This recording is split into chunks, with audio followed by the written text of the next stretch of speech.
কিছুদিন আগে তোমরা তো দেখিয়েছিলে আমি নগাঁও এই মৃত্যুঞ্জয় মন্দিরে গিয়েছিলাম। আমি এবার মামাবাড়িতে যাওয়ার আগে ভাবিনি যে আমি এই মৃত্যুঞ্জয় মন্দিরে এই বছর যেতে পারবো বলে। আসলে কি বলো তো, আমার মামাবাড়ি তেজপুর, আসাম। তো তেজপুর থেকে নগাঁও মৃত্যুঞ্জয় মন্দির প্রায় 1 থেকে 1.5 ঘন্টা সময় লাগে। হঠাৎ করে জিজু বলল, চল আজ মৃত্যুঞ্জয় মন্দির থেকে ঘুরে আসি। তো যে কথা সেই কাজ, তাড়াতাড়ি করে আমরা মোট আধা ঘন্টার মধ্যে আমরা রেডি হয়ে নিলাম। এদিকে আমি ফটাফট রেডি হয়ে নিলাম, আর এদিকে ভাগ্নি মাসি আসলে তো একটু সাজতে হবেই মাসির কাছে, আর মাকে সাজিয়ে দিলাম তার সাথে সাথে, আর চটাপট আমিও রেডি হয়ে নিলাম।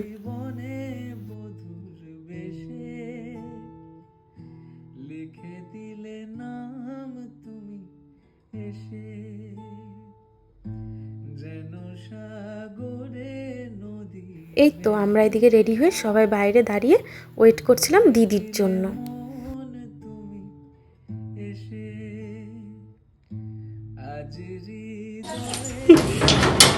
আজ প্রথমে একদম এই তো এদিকে বেচারি সব থেকে বড় দায়িত্ব, কোথাও যাওয়ার আগে কিন্তু সব থেকে বড় দায়িত্ব আমাদের সবার এই গেটে তালা দেওয়া। দিদির দায়িত্বের কাজ শেষ হয়ে গেল, আর এখন জিজুর দায়িত্বের কাজ, মানে জিজু এখন আমাদেরকে ড্রাইভ করে নিয়ে যাবে। আর আমরা এদিকে রওনা দিয়ে দিলাম প্রায় 4:30টার দিকে। জানি যেতে যেতে অন্ধকার হয়ে যাবে, তবুও হুট করে প্ল্যানিং করা হয়েছে, তো কি আর করা যাবে।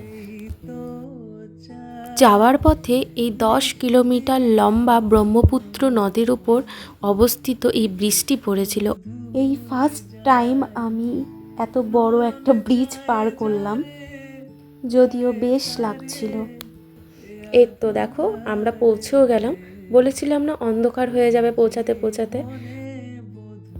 অন্ধকার হয়ে গেল, কিন্তু আমরা একটা খুব ভালো জিনিস ওখানে গিয়ে দেখতে পেয়েছিলাম। দাঁড়াও বলছি আমরা ওখানে গিয়ে কী দেখেছিলাম।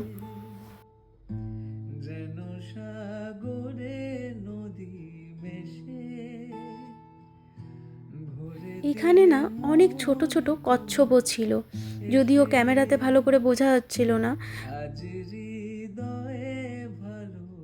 অল্প আগে বলছিলাম না এখানে আমরা অন্ধকার হয়ে যাওয়ার পরে এসেও আমরা খুব একটা ভালো জিনিস দেখেছিলাম। এসে দেখি এখানে সন্ধ্যা আরতিটা শুরু হয়েছে।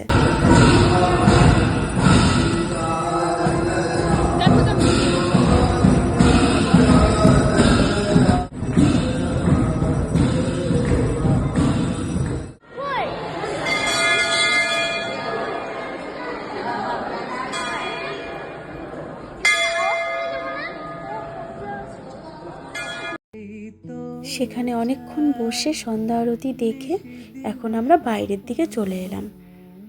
সাথে আরেকটি ছোট মন্দির ছিল, শিব ঠাকুরেরই মন্দির ছিল ওটাও।